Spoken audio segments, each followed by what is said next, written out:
ನಮಸ್ತೆ ಎಲ್ರಿಗೂ, ನಾನು ಶೋಭಾ.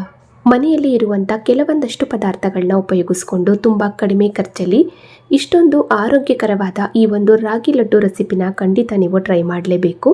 ಕ್ಯಾಲ್ಶಿಯಂನ ಕೊರತೆ ಮತ್ತು ರಕ್ತದ ಕೊರತೆ ಇತ್ತು ಅಂದರೆ ಚಿಕ್ಕ ಮಕ್ಕಳಿಂದ ವಯಸ್ಸಾದವ್ರ ತನಕ ವಾರಾನ್ಗಟ್ಟಲೆ ಇದನ್ನು ಸ್ಟೋರ್ ಮಾಡಿ ಇಟ್ಟು ಧಾರಾಳವಾಗಿ ತಿನ್ಬೋದು. ಎಲ್ರಿಗೂ ತುಂಬ ಯೂಸ್ಫುಲ್ ರೆಸಿಪಿ ಆಗಿರೋದ್ರಿಂದ ಒಂದು 10 ನಿಮಿಷ ಟೈಮ್ ಕೊಟ್ಟು ವಿಡಿಯೋನ ಸ್ಕಿಪ್ ಮಾಡದೆ ಕೊನೆ ತನಕ ನೋಡಿ. ಬನ್ನಿ ಮಾಡೋ ವಿಧಾನ ನೋಡೋಣ. ಇವಾಗ ಮೊದಲು ನಾವು ಈ ರಾಗಿ ಲಡ್ಡುನ ಮಾಡ್ಕೊಳ್ಳೋದಕ್ಕೆ ರಾಗಿ ಹಿಟ್ಟನ್ನು ಕಲಿಸ್ಕೊಳ್ಳೋಣ. ರಾಗಿ ಹಿಟ್ಟು ಕಲಿಸ್ಕೊಳ್ಳೋದಕ್ಕೆ ಒಂದು ಪಾತ್ರೆಗೆ ನಾನು ರಾಗಿ ಹಿಟ್ಟನ್ನು ಸೇರಿಸಿದ್ದೀನಿ. 1 ಕಪ್ ಅಳತೆಯಿಂದ 2 ಕಪ್ ಆಗುವಷ್ಟು ನಾನು ರಾಗಿ ಹಿಟ್ಟನ್ನು ತಗೊಂಡಿದ್ದೀನಿ. ಜಲ್ರಿ ಹಿಡಿದು ಸೇರಿಸಿರೋ ಅಂಥದ್ದು. ಸ್ವಲ್ಪನೇ ನೀರು ಹಾಕ್ಕೊಂಡು ಇದನ್ನು ನಾವು ರೊಟ್ಟಿ ಹಿಟ್ಟಿನ ಹದದಲ್ಲಿ ನಾದ್ಕೋಬೇಕು. ನೋಡಿ, ಬರೀ ರಾಗಿ ಹಿಟ್ಟು ಮಾತ್ರ, ಇದಕ್ಕೆ ಬೇರೆ ಯಾವ ಪದಾರ್ಥನೂ ಸೇರಿಸೋ ಆಗಿಲ್ಲ. ಬರೀ ರಾಗಿ ಹಿಟ್ಟಿಗೆ ಸ್ವಲ್ಪನೇ ನೀರು ಹಾಕ್ಕೊಂಡು ರೊಟ್ಟಿ ಮಾಡ್ತೀವಿ ನೋಡಿ, ಅದೇ ಒಂದು ಹದದಲ್ಲಿ ಸ್ವಲ್ಪ ನೀರನ್ನು ಚುಮ್ಕಿಸ್ಕೊಂಡು ನಾದ್ಕೊಳ್ಳೋಣ ಗಟ್ಟಿಯಾಗಿ. ಇವಾಗ ನೋಡಿ, ಈ ರೀತಿ ನಾನು ಹಿಟ್ಟನ್ನು ರೆಡಿ ಮಾಡ್ಕೊಂಡಿದ್ದೀನಿ ನೋಡಿ. ಸ್ವಲ್ಪನೇ ನೀರು ಹಾಕ್ಕೊಂಡು ಇಷ್ಟೇ. ಇದು ಸ್ವಲ್ಪ ಕೈನಲ್ಲಿ ಚೆನ್ನಾಗಿ ನಾದ್ಕೊಂಡು ರೆಡಿ ಮಾಡ್ಕೊಂಡ್ರೆ ಆಯಿತು. ಇವಾಗ ನಾವು 1, 2 ಅಥವಾ 3 ಉಂಡೆಗಳನ್ನಾಗಿ ಮಾಡ್ಕೊಳ್ಳೋಣ. ಇಲ್ಲಿ ನನಗೆ ಒಂದು 3 ಉಂಡೆಗಳಾಗಿದೆ ನೋಡಿ. ಇದರಿಂದ ನಾವು ಒಂದು 3 ರೊಟ್ಟಿನ ರೆಡಿ ಮಾಡ್ಕೊಳ್ಳೋಣ. ಇವಾಗ ಈ ರೊಟ್ಟಿಗಳನ್ನ ತಟ್ಕೊಳ್ಳೋದಕ್ಕೆ ನಾನಿಲ್ಲಿ ಬಟರ್ ಪೇಪರ್ ತಗೊಂಡಿದ್ದೀನಿ. ಬಟರ್ ಪೇಪರ್ ಆಗ್ಬೋದು ಅಥವಾ ರೊಟ್ಟಿ ತೊಟ್ಟ ಮಣೆ ಆಗ್ಬೋದು, ಯಾವುದ್ರ ಮೇಲಾದರೂ ಪರವಾಗಿಲ್ಲ. ಒಟ್ಟಿನಲ್ಲಿ ರೊಟ್ಟಿಗಳನ್ನ ತುಂಬ ತೆಳುವಾಗೂ ಬೇಡ, ಹಾಗೆ ತುಂಬ ದಪ್ಪನಾಗೂ ಕೂಡ ಬೇಡ, ಒಂದು ಮೀಡಿಯಮ್ ಆಗಿ ತಟ್ಟಿ ನಾವು ಬೇಯಿಸ್ಕೊಳ್ಳೋಣ. ನೋಡಿ, ರೊಟ್ಟಿನ ನಾನು ಈ ರೀತಿ ತಟ್ಕೊಂಡಿದ್ದೀನಿ. ಇವಾಗ ಹೆಂಚು ಕೂಡ ಹದವಾಗಿ ಕಾದಿರುವಂಥ ಹೆಂಚು ಮೇಲೆ ನಾವು ತಟ್ಟಿರುವಂಥ ರೊಟ್ಟಿ ಹಾಕಿ ಬೇಯಿಸ್ಕೊಳ್ಳೋಣ. ಉರಿನ ನಾವು ಮೀಡಿಯಂ ಫ್ಲೇಮಲ್ಲಿ ಇಟ್ಕೊಂಡು ರೊಟ್ಟಿನ ಹದವಾಗಿ ಬೇಯಿಸ್ಕೋಬೇಕು. ಆ ಕಡೆ ಈ ಕಡೆ ಉಲ್ಟಾ ಮಾಡ್ತಾ ರೊಟ್ಟಿನ ಚೆನ್ನಾಗಿ ಬೇಯಿಸ್ಕೋಬೇಕು. ಎಷ್ಟು ಚೆನ್ನಾಗಿ ನಾವು ರೊಟ್ಟಿನ ಬೇಯಿಸ್ಕೋತೀವೋ ನಾವು ಮಾಡುವಂಥ ರಾಗಿ ಲಡ್ಡು ಕೂಡ ಅಷ್ಟೇ ರುಚಿಯಾಗಿರುತ್ತೆ. ಮತ್ತು ನಾವು ವಾರಾನ್ಗಟ್ಟಲೆ ಸ್ಟೋರ್ ಮಾಡಿ ಇಟ್ಟು ತಿನ್ಬೋದು, ಸ್ವಲ್ಪನೂ ಕೂಡ ಕೆಡಲ್ಲ. ಇವಾಗ ನೋಡಿ, ರೊಟ್ಟಿ ಬೇಯಬೇಕಾದ್ರೆ ನಾನು 2 ಕಡೆನೂ ಕೂಡ ಸ್ವಲ್ಪ ತುಪ್ಪ ಹಾಕಿ ಬೇಯಿಸ್ಕೊತಾ ಇದ್ದೀನಿ. ತುಪ್ಪನಾದರೂ ಹಾಕಿ ಬೇಯಿಸ್ಕೋಬೋದು ಅಥವಾ ಹಂಗೇನಾದರೂ ಬೇಯಿಸ್ಕೋಬೋದು. ಒಟ್ಟಿನಲ್ಲಿ ಹದವಾಗಿ ಚೆನ್ನಾಗಿ ಬೇಯಿಸ್ಕೊಳ್ಳಿ ರೊಟ್ಟಿನ, ಪ್ರೆಸ್ ಮಾಡ್ತಾ. ಇವಾಗ ನೋಡಿ, ಈ ರೀತಿ ನಾನು 2 ಕಡೆನೂ ಕೂಡ ಸ್ವಲ್ಪ ತುಪ್ಪ ಹಾಕಿ ಬೇಯಿಸ್ಕೊಂಡು ರೊಟ್ಟಿನ 3 ರೊಟ್ಟಿಗಳನ್ನೂ ಕೂಡ ನಾನು ಬೇಯಿಸಿ ತಗೋತಾ ಇದ್ದೀನಿ. ಮತ್ತು ರೊಟ್ಟಿಗಳು ಕಂಪ್ಲೀಟಾಗಿ ತಣ್ಣಗಾಗಬೇಕು. ಇವಾಗ ನೋಡಿ, ಎಲ್ಲ ರೊಟ್ಟಿಗಳನ್ನೂ ಕೂಡ ನಾನು ಇದೇ ರೀತಿಯಾಗಿ ಬೇಯಿಸ್ಕೊಂಡು ಕಂಪ್ಲೀಟಾಗಿ ತಣ್ಣಗಾಗೋದಕ್ಕೆ ಬಿಡ್ತಾ ಇದ್ದೀನಿ. ಇವಾಗ ರೊಟ್ಟಿಗಳು ಸ್ವಲ್ಪ ತಣ್ಣಗಾಗೋಷ್ಟರೊಳಗೆ ನಾವು ಬೇರೆ ಪದಾರ್ಥಗಳನ್ನ ಹುರ್ಕೊಳ್ಳೋಣ.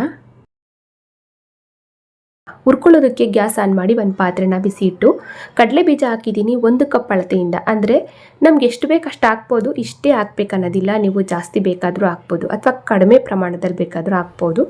ಇಲ್ಲಿ ನಾನು ಸುಮಾರಾಗಿ ಒಂದು 200 ಗ್ರಾಮ್ ಆಗುವಷ್ಟು ಕಡಲೆ ಬೀಜನ ಹಾಕಿ ಹುರ್ಕೊತಾ ಇದ್ದೀನಿ ನೋಡಿ. ಈ ರೀತಿ ಎಲ್ಲನೂ ಕೂಡ ಕಡಿಮೆ ಉರಿನಲ್ಲೇ ನಾವು ಹುರ್ಕೋಬೇಕು, ಹದವಾಗಿ ಸ್ವಲ್ಪ ಟೈಮ್ ಕೊಟ್ಟು ನೋಡಿ ಇದೇ ರೀತಿಯಾಗಿ ಹುರ್ಕೋಬೇಕು. ಇವಾಗ ಇದನ್ನು ನಾವು ಬಿಸಿ ಆರೋದಕ್ಕೆ ಬಿಟ್ಟು ಇವಾಗ ನೆಕ್ಸ್ಟು ಅದೇ ಪಾತ್ರೆಗೆ ಸ್ವಲ್ಪ ಗೋಡಂಬಿ ಮತ್ತು ಬಾದಾಮನ್ನ ಸೇರಿಸ್ತಾ ಇದ್ದೀನಿ. ಇತ್ತು ಅಂದರೆ ಸೇರಿಸ್ಕೊಳ್ಳಿ, ಇಲ್ಲಾಂದರೆ ನೀವು ಇದನ್ನು ಸ್ಕಿಪ್ ಮಾಡ್ಬೋದು. ಬರೀ ಕಡಲೆ ಬೀಜ, ಬಿಳಿ ಎಳ್ಳು ಮತ್ತು ಒಣ ಕೊಬ್ಬರಿ ಹಾಕ್ಕೊಂಡು ರಾಗಿ ಲಡ್ಡನ್ನು ಮಾಡ್ಕೋಬೋದು. ಈ ಕಡಲೆ ಬೀಜ, ಒಣ ಕೊಬ್ಬರಿ, ಬಿಳಿ ಎಳ್ಳಲ್ಲೂ ಕೂಡ ನಮಗೆ ಬೇಕಾದಷ್ಟು ಪ್ರೋಟೀನ್ ಸಿಗುತ್ತೆ. ಇವಾಗ ನೋಡಿ, ಇದನ್ನು ಕೂಡ ನಾನು ಈ ರೀತಿ ಹುರ್ಕೊಂಡಿದ್ದೀನಿ. ಎಲ್ಲನೂ ಕೂಡ ಕಡಿಮೆ ಹುರಿನಲ್ಲೇ ಹುರಿದು ಸಪ್ರೇಟಾಗಿ ಒಂದು ಪಾತ್ರೆಗೆ ಎತ್ತಿಡೋಣ. ಮತ್ತು ಇದೇ ಪಾತ್ರೆಗೆ ಮತ್ತೆ ನಾನು ಬಿಳಿ ಎಳ್ಳನ್ನು ಸೇರಿಸ್ತಾ ಇದ್ದೀನಿ. ಬಿಳಿ ಎಳ್ಳು ಕೂಡ ಒಂದು 150 ಗ್ರಾಮ್ ಆಗೋವಷ್ಟು ಬಿಳಿ ಎಳ್ಳನ್ನು ತಗೊಂಡಿದ್ದೀನಿ. ಇದನ್ನು ಕೂಡ ನಾವು ಸ್ವಲ್ಪ ಚಿಟಪಟ ಅನ್ನೋ ತನಕ ಕಡಿಮೆ ಹುರಿನಲ್ಲಿ ಹುರ್ಕೊಂಡು ಇದನ್ನು ಕೂಡ ಸ್ವಲ್ಪ ಬಿಸಿ ಆರೋದಕ್ಕೆ ಬಿಡೋಣ. ನೋಡಿ, ಇವಾಗ ಈ ರೀತಿ ಹುರಿದಿದ್ದಾಗಿದೆ. ಇದೇ ರೀತಿಯಾಗಿ ಹದವಾಗಿ ಹುರ್ಕೋಬೇಕು. ಇವಾಗ ಮತ್ತೆ ನಾವು ಇದೇ ಪಾತ್ರೆಗೆ ಸ್ವಲ್ಪ ಬೆಲ್ಲನ ಕರಗಿಸಿ ಇಟ್ಕೊಳ್ಳೋಣ. ಬೆಲ್ಲನ ಕರಗಿಸ್ಕೊಳ್ಳೋದಕ್ಕೆ ನಾನು 1 ಕಪ್ ಆಗೋವಷ್ಟು ಬೆಲ್ಲದ ಪುಡಿನ ಹಾಕ್ತಾಯಿದ್ದೀನಿ. ಆರ್ಗ್ಯಾನಿಕ್ ಬೆಲ್ಲದ ಪುಡಿನ ಹಾಕ್ತಾಯಿದ್ದೀನಿ. ಅಥವಾ ನಾರ್ಮಲ್ ಆಗಿ ಬೆಲ್ಲ ಉಪಯೋಗಿಸೋರು ಸ್ವಲ್ಪ ಕರಗಿಸ್ಕೊಂಡು ಸೋದಿಸ್ಕೊಳ್ಳಿ. ಇಲ್ಲಿ ನಾನು ಆರ್ಗ್ಯಾನಿಕ್ ಬೆಲ್ಲದ ಪುಡಿ ಹಾಕಿರೋದ್ರಿಂದ ನಾನೇನು ಸೋದಿಸ್ಕೋತಾ ಇಲ್ಲ. ಮತ್ತು 1 ಕಪ್ ಆಗೋವಷ್ಟು ಬೆಲ್ಲದ ಪುಡಿಗೆ ಒಂದು ಅರ್ಧ ಕಪ್ ಆಗೋವಷ್ಟು ನೀರು ಹಾಕ್ಕೊಂಡು ಬೆಲ್ಲದ ನೀರನ್ನು ನಾವು 1 ನಿಮಿಷ ಚೆನ್ನಾಗಿ ಬೇಯಿಸ್ಕೊಂಡು ಗ್ಯಾಸ್ ಆಫ್ ಮಾಡ್ಕೊಳ್ಳೋದು ಅಷ್ಟೇ. ಪಾಕ ಎಲ್ಲ ಏನು ಮಾಡೋದು ಬೇಡ. ಕುದಿಯೋದಕ್ಕೆ ಸ್ಟಾರ್ಟ್ ಆದಮೇಲೆ 1 ನಿಮಿಷ ಚೆನ್ನಾಗಿ ಬೇಯಿಸ್ಕೊಂಡು ಗ್ಯಾಸ್ ಆಫ್ ಮಾಡ್ಕೊಳ್ಳಿ. ಇವಾಗ ನೋಡಿ, ಇಷ್ಟೇ. ಇದು ಬೆಲ್ಲದ ನೀರು ಕೂಡ ಕರಗಿದಾಯಿತು. ಇವಾಗ ನಾವು ಆವಾಗಲೇ ಹುರಿದು ಬಿಸಿ ಆರೋದಕ್ಕೆ ಬಿಟ್ಟಂಥ ಎಲ್ಲ ಪದಾರ್ಥಗಳನ್ನು ಕೂಡ ಮಿಕ್ಸಿ ಜಾರ್ಗೆ ಹಾಕ್ಕೊಳ್ಳೋಣ. ಇವಾಗ ಒಂದು ಚಿಕ್ಕ ಮಿಕ್ಸಿ ಜಾರ್ಗೆ ನಾನು ಹುರಿದು ಬಿಟ್ಟಂಥ ಕಡಲೆ ಬೀಜ ಎಲ್ಲನೂ ಸಿಪ್ಪೆ ಎಲ್ಲ ತೆಗೆದು ಹಾಕಿದ್ದೀನಿ. ಮತ್ತು ಗೋಡಂಬಿ, ಬಾದಾಮು ಇದು ಕೂಡ ಕಂಪ್ಲೀಟಾಗಿ ತಣ್ಣಗಾಕಿರಬೇಕು. ಎಲ್ಲ ಪದಾರ್ಥನೂ ಕೂಡ ಎಲ್ಲನೂ ಹಾಕ್ಕೊಂಡು ಇವಾಗ ಬಿಳಿ ಎಳ್ಳನ್ನು ಕೂಡ ಹಾಕ್ತಾಯಿದ್ದೀನಿ. ಒಂದು ಅರ್ಧದಷ್ಟು ಬಿಳಿ ಎಳ್ಳನ್ನು ಹಾಕ್ಕೊಂಡು ಇನ್ನು ಉಳಿದ ಅರ್ಧ ಬಿಳಿ ಎಳ್ಳನ್ನು ಹಾಗೆ ಇಟ್ಕೊಳ್ಳೋಣ. ಅದನ್ನು ಆಮೇಲೆ ನಾವು ಉಪಯೋಗಿಸ್ಕೊಳ್ಳೋಣ. ಇವಾಗ ನೋಡಿ, ಇದಿಷ್ಟು ಪದಾರ್ಥನೂ ಆನು ಆಫು ಮಾಡ್ಕೋತಾ ತರಿಯಾಗಿ ಗ್ರೈಂಡ್ ಮಾಡ್ಕೋಬೇಕು. ತುಂಬ ನಯಸ್ಸಾಗಿ ಪುಡಿ ಮಾಡ್ಕೋಬಾರ್ದು. ನೋಡಿ ಈ ರೀತಿ ನಾನು ಗ್ರೈಂಡ್ ಮಾಡ್ಕೊಂಡಿದ್ದೀನಿ. ಆನು ಆಫು ಮಾಡ್ಕೋತಾ ತರಿಯಾಗಿಯೇ ಇರಬೇಕು. ಇವಾಗ ಇದನ್ನು ತೆಗೆದು ನಾವು ಸಪ್ರೇಟಾಗಿ ಒಂದು ಪಾತ್ರೆಗೆ ಎತ್ತಿಡೋಣ. ಇವಾಗ ಇದೇ ಮಿಕ್ಸಿ ಜಾರ್ಗೆ ಸ್ವಲ್ಪ ಒಣ ಕೊಬ್ಬರಿನೂ ಕೂಡ ನಾವು ತರಿಯಾಗಿ ಗ್ರೈಂಡ್ ಮಾಡ್ಕೋಬೇಕಾಗುತ್ತೆ. ಒಣ ಕೊಬ್ಬರಿನ ಇಲ್ಲಿ 1.5 ಕಪ್ ಆಗುವಷ್ಟು ಹಾಕ್ತಾಯಿದ್ದೀನಿ. ನಿಮ್ಗೆ ಎಷ್ಟು ಬೇಕು ಅಷ್ಟು ಹಾಕೋಬೋದು. 1.5 ಕಪ್ಪು ಒಣ ಕೊಬ್ಬರಿ ತುರಿನ ಹಾಕ್ಕೊಂಡು ಇದನ್ನು ಕೂಡ ಜಸ್ಟ್ ಆನು ಆಫು ಮಾಡ್ಕೋತಾ ಒಂದೇ ಒಂದು ಸುತ್ತು ಅಷ್ಟೇ, ತುಂಬ ಪುಡಿ ಮಾಡೋದು ಬೇಡ, ಒಂದೇ ಒಂದು ಸುತ್ತು ನೋಡಿ ಈ ರೀತಿ ಗ್ರೈಂಡ್ ಮಾಡಿಕೊಂಡ್ರೆ ಆಯಿತು. ಇದೇ ರೀತಿಯಾಗಿ ತರಿಯಾಗಿಯೇ ಇರಬೇಕು. ಇವಾಗ ಇದನ್ನು ಕೂಡ ಸಪ್ರೇಟಾಗಿ ನಾವು ಒಂದು ಪಾತ್ರೆಗೆ ಎತ್ತಿಟ್ಟು ಮತ್ತೆ ಅದೇ ಮಿಕ್ಸಿ ಜಾರ್ಗೆ ರೊಟ್ಟಿನ ಗ್ರೈಂಡ್ ಮಾಡ್ಕೊಳ್ಳೋಣ. ಆವಾಗಲೇ ನಾವು ರೆಡಿ ಮಾಡಿ ಇಟ್ಟಂಥ ರೊಟ್ಟಿಗಳು 3 ರೊಟ್ಟಿಗಳು ಕೂಡ ಕಂಪ್ಲೀಟಾಗಿ ತಣ್ಣಗಾಗಿತ್ತು. ತಣ್ಣಗಾದ್ಮೇಲೆ ನಾನು ಈ ರೀತಿ ಕೈನಲ್ಲಿ ಚೂರು ಮಾಡ್ಕೊಂಡಿದ್ದೀನಿ. ನೋಡಿ ಈ ರೀತಿ ಚಿಕ್ಕದಾಗಿ ಪೀಸಸ್ನಾಗಿ ಮಾಡಿಕೊಂಡು ಇದನ್ನು ಕೂಡ ನಾವು ಮಿಕ್ಸಿ ಜಾರ್ಗೆ ಹಾಕ್ಕೊಂಡು ಗ್ರೈಂಡ್ ಮಾಡ್ಕೊಳ್ಳೋಣ. ಇವಾಗ ನೋಡಿ ನಾನು ಸ್ವಲ್ಪನೇ ಹಾಕ್ಕೊಂಡು 1-2 ಬ್ಯಾಚು ಅಥವಾ 3 ಬ್ಯಾಚ್ ಆಗುತ್ತೋ ನೋಡಿಕೊಂಡು ಸ್ವಲ್ಪ ನುಣ್ಣಗೆ ಪುಡಿ ಮಾಡಿಕೊಂಡು ಒಂದು ಪಾತ್ರೆಗೆ ಸೇರಿಸ್ಕೊಳ್ಳೋಣ. ಇವಾಗ ನೋಡಿ ಈ ರೀತಿ ನಾನು ಗ್ರೈಂಡ್ ಮಾಡ್ಕೊಂಡಿದ್ದೀನಿ ರೊಟ್ಟಿ ಪೀಸಸ್ನ. ನೋಡಿ ಇದೇ ರೀತಿಯಾಗಿ ಇರಬೇಕು. ಇದನ್ನು ಸ್ವಲ್ಪ ನುಣ್ಣಗೆನೇ ಮಾಡ್ಕೊಳ್ಳಿ. ನೋಡಿ ಈ ರೀತಿಯಾಗಿ ಇರಬೇಕು. ಒಂದೊಳ್ಳೆ ಘಮ ಅಂತ ಇರುತ್ತೆ. ಯಾಕೆಂದರೆ ರೊಟ್ಟಿನ ನಾವು ಸ್ವಲ್ಪ ತುಪ್ಪದಲ್ಲಿ ಚೆನ್ನಾಗಿ ಬೇಯಿಸಿರ್ತೀವಿ ನೋಡಿ, ಹಾಗಾಗಿ ಹಸಿ ಅನ್ಸಲ್ಲ, ಚೆನ್ನಾಗಿ ಘಮ ಅಂತ ಇರುತ್ತೆ. ಹಾಗಾಗಿ ನಾವು ರೊಟ್ಟಿನ ಚೆನ್ನಾಗಿ ಬೇಯಿಸ್ಕೋಬೇಕು ಅಷ್ಟೇ. ಇವಾಗ ನೋಡಿ ಎಲ್ಲನೂ ಕೂಡ ಅಂದರೆ ಒಂದು 3 ಬ್ಯಾಚು ನಾನು ಸ್ವಲ್ಪನೇ ಹಾಕ್ಕೊಂಡು ಈ ರೀತಿ ನಾನು ರೊಟ್ಟಿನ ಗ್ರೈಂಡ್ ಮಾಡಿ ಒಂದು ಪಾತ್ರೆಗೆ ಸೇರಿಸಿದ್ದೀನಿ. ನೋಡಿ ಈ ರೀತಿಯಾಗಿಯೇ ಇರಬೇಕು. ಇವಾಗ ನಾವು ಇದಕ್ಕೆ ಆವಾಗಲೇ ಗ್ರೈಂಡ್ ಮಾಡಿದಂಥ ಎಲ್ಲ ಪದಾರ್ಥಗಳನ್ನು ಸೇರಿಸಿ ಮಿಕ್ಸ್ ಮಾಡ್ಕೊಳ್ಳೋಣ. ಇವಾಗ ಗ್ರೈಂಡ್ ಮಾಡಿದಂಥ ಕಡಲೆ ಬೀಜ, ಗೋಡಂಬಿ, ಬಾದಾಮು ಮತ್ತು ಬಿಳಿ ಎಳ್ಳು ಒಟ್ಟಿಗೆ ನಾವು ಗ್ರೈಂಡ್ ಮಾಡಿಕೊಂಡು ನೋಡಿ ಆ ಪುಡಿನ ಸೇರಿಸ್ತಾ ಇದ್ದೀನಿ. ಇವಾಗ ಒಣ ಕೊಬ್ಬರಿ ತುರಿನ ಸೇರಿಸೋಣ. ಇದನ್ನು ಕೂಡ ನಾವು 1-2 ಸುತ್ತು ಗ್ರೈಂಡ್ ಮಾಡ್ಕೊಂಡ್ವಲ್ಲ ಒಣ ಕೊಬ್ಬರಿ ತುರಿ, ಇದನ್ನು ಕೂಡ ಸೇರಿಸ್ತಾ ಇದ್ದೀನಿ. ಮತ್ತು ಸಪ್ರೇಟಾಗಿ ಸ್ವಲ್ಪ ಬಿಳಿ ಎಳ್ಳನ್ನು ತೆಗೆದಿಟ್ಟು ನೋಡಿ ಅದನ್ನು ಕೂಡ ಸೇರಿಸೋಣ. ಇವಾಗ ನೋಡಿ ಎಲ್ಲ ಪದಾರ್ಥಗಳನ್ನು ಕೂಡ ಸೇರಿಸಿದಾಯಿತು.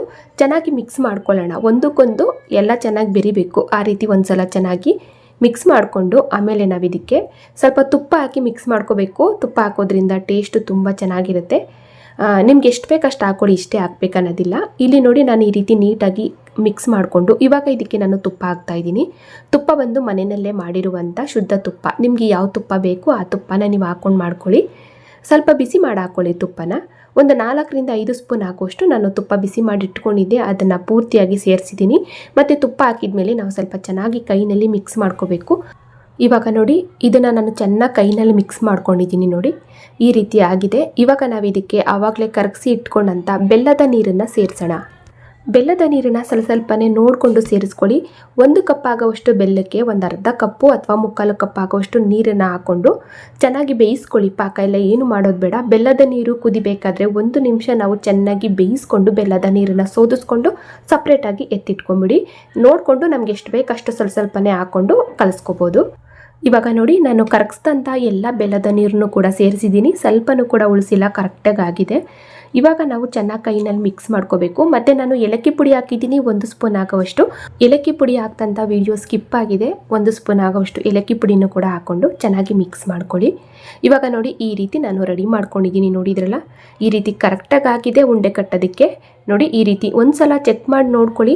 ಉಂಡೆ ಕಟ್ಟೋದಕ್ಕಾಗಲಿಲ್ಲ ಅಥವಾ ಏನಾದರೂ ಸ್ವಲ್ಪ ಗಟ್ಟಿ ಆಯಿತು ಅಂತ ಅಂದರೆ ಇನ್ನೊಂದು ಸ್ವಲ್ಪ ಬೆಲ್ಲನ ಕರಗಿಸ್ಕೊಂಡು ಸೋದಿಸ್ಕೊಂಡು ಸೇರಿಸಿ ಮಾಡ್ಕೋಬೋದು. ಇವಾಗ ನೋಡಿ ಕರೆಕ್ಟಾಗಿ ಆಗಿದೆ, ನನಗೆ ಉಂಡೆ ಕಟ್ಟೋದಕ್ಕೆ ಹದವಾಗಿ ಬಂದಿದೆ. ಇವಾಗ ನಾವು ನಮಗೆ ಬೇಕಾದ ಸೈಜಲ್ಲಿ ಉಂಡೆಗಳನ್ನಾಗಿ ಮಾಡ್ಕೊಳ್ಳೋಣ. ಈ ಉಂಡೆಗಳನ್ನ ನಾವು ವಾರಾನ್ಗಟ್ಟಲೆ ಸ್ಟೋರ್ ಮಾಡಿ ಇಟ್ಟು ತಿನ್ಬೋದು. ಮತ್ತು ನೀವೇನಾದರೂ ಪ್ರೆಗ್ನೆನ್ಸಿ ಇದ್ದೀರಾ ಅಂತ ಅಂದರೆ ಬಿಳಿ ಎಳ್ಳನ್ನು ಸ್ಕಿಪ್ ಮಾಡಿ ಇದ್ರ ಬದಲಾಗಿ ನೀವು ನಿಮ್ಗೆ ಇಷ್ಟ ಬಂದಿರುವಂಥ ಡ್ರೈ ಫ್ರೂಟ್ಸ್ಗಳನ್ನ ಹಾಕಿ ಮಾಡ್ಕೊಳ್ಳಿ. ಮನೆಯಲ್ಲಿ ಮಕ್ಳಿಗಾಗ್ಬೋದು ದೊಡ್ಡವ್ರಿಗಾಗ್ಬೋದು ಕ್ಯಾಲ್ಶಿಯಂನ ಕೊರತೆ ಅಥವಾ ರಕ್ತದ ಕೊರತೆ ಇತ್ತು ಅಂದರೆ ಧಾರಾಳವಾಗಿ ಈ ಉಂಡೆಗಳನ್ನ ಕೊಡ್ಬೋದು. ಈಗಿನ ಕಾಲದಲ್ಲಿ ಬಿಡಿ ನಾನು ಆರೋಗ್ಯಕರವಾಗಿದ್ದೀನಿ, ನನಗೇನು ಆರೋಗ್ಯದ ಸಮಸ್ಯೆ ಇಲ್ಲ ಅನ್ನೋ ವ್ಯಕ್ತಿಗಳು ತೀರಾ ಕಮ್ಮಿ. ಎಲ್ರಿಗೂ ಕೂಡ ಅವ್ರವ್ರಿಗೆ ಆದಂತಹ ಆರೋಗ್ಯದ ಸಮಸ್ಯೆ ಇದ್ದೇ ಇರುತ್ತೆ.